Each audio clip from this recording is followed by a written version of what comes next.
पुणे पोलिसांनी मोठी कारवाई केली आहे। मध्य प्रदेशातील उमटी येथे बेकायदेशीर शस्त्रास्त्रांचे रॅकेट उद्ध्वस्त, 36 संशयितांना अटक।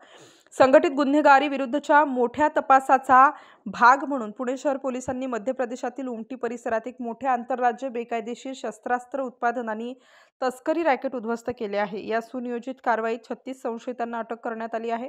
ही कारवाई पुणे येथील झोन 4 येथील पोलीस उपायुक्त आणि गुन्हे शाखेच्या विशेष पथकाने मध्य प्रदेश पोलिसांच्या सहकार्याने केली। उमटी तहसील लेघवा जिल्हा बारवाणी येथे मोठ्या प्रमाणात बेकायदेशीर शस्त्रास्त्रांचे उत्पादन आणि पुरवठा होत असल्याचे तपासात उघड झाले। महत्त्वाची कामगिरी आणि जप्ती, अटक। बेकायदेशीर शस्त्रास्त्रांच्या निर्मितीत सहभागी असलेल्या 36 संशयितांना अटक करण्यात आली। जप्त केलेली शस्त्रे, या कारवाईत 21 बेकायदेशीर शस्त्रे जप्त करण्यात आली। यामध्ये विमानतळ पोलीस ठाण्यातील 11, काळेपडळ ठाण्यातील 4 आणि इतर युनिटमधील 6 शस्त्रे समाविष्ट आहेत।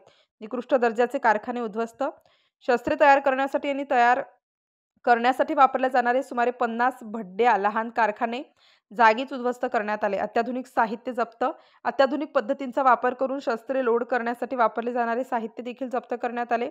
चौकशी आणि तांत्रिक पुराव्यांवरून असे दिसून आले की उमारती शिकलगार आर्म्स USA या ब्रँड नावाखाली हे रॅकेट उमरती गावातून कार्यरत होते आणि ते बेकायदेशीर शस्त्रांच्या निर्मिती, पुरवठा आणि आंतरराज्यीय तस्करीचे केंद्र होते। पोलीस आता या पुरवठा साखळीची आणि बेकायदेशीर शस्त्रांच्या अंतिम प्राप्तकर्त्यांची ओळख पटवण्याचे काम करत आहेत। या विशेष कारवाई दरम्यान पोलीस कर्मचाऱ्यांच्या संरक्षणासाठी शस्त्रे आणि दारुगोळ्यासह क्विक रिस्पॉन्स टीम QRT तैनात करण्यात आली होती। मोबाईल पाळत ठेवणारी वाहने, तात्पुरते वायरलेस नेटवर्क, बुलेटप्रूफ जॅकेट आणि शरीरावर वापरण्यात येणारे कॅमेरे यांसारख्या प्रगत तंत्रज्ञानाचा देखील वापर करण्यात आला।